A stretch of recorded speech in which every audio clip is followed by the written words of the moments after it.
টাকা মাত্র ১০,০০০ খুলবে ব্যবসার দ্বার। এই প্রতিপাদ্যকে সামনে রেখে দিনাজপুরের বীরগঞ্জে বীরগঞ্জ মাধ্যমিক শিক্ষক সমিতি অফিস হলরুমে বীরগঞ্জ উপজেলা ও পৌর শাখার ইন্ডাস্ট্রিয়ালিস্ট অ্যান্ড বিজনেসম্যান ওয়েলফেয়ার ফাউন্ডেশনের আয়োজনে দ্বিবার্ষিক সম্মেলন অনুষ্ঠান অনুষ্ঠিত হয়েছে।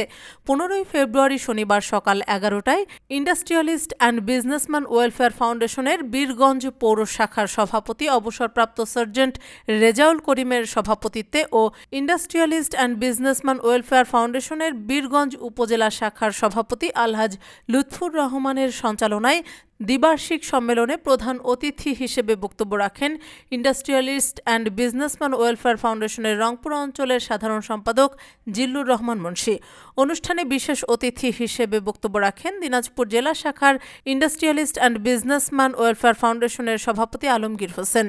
দিনাজপুর জেলা শাখার ইন্ডাস্ট্রিয়ালিস্ট অ্যান্ড বিজনেসম্যান ওয়েলফেয়ার ফাউন্ডেশনের সাধারণ সম্পাদক রাশেদুন নবী বাবু, বীরগঞ্জ উপজেলা বিএনপির সাধারণ সম্পাদক জাকির হোসেন ধুলু, বাংলাদেশ জামায়াতের দিনাজপুর ১ আসনের এমপি পদপ্রার্থী মতিউর রহমান সহ আরও অনেকে। সম্মেলনে বীরগঞ্জ উপজেলার প্রায় শতাধিক ব্যবসায়ী অংশগ্রহণ করেন।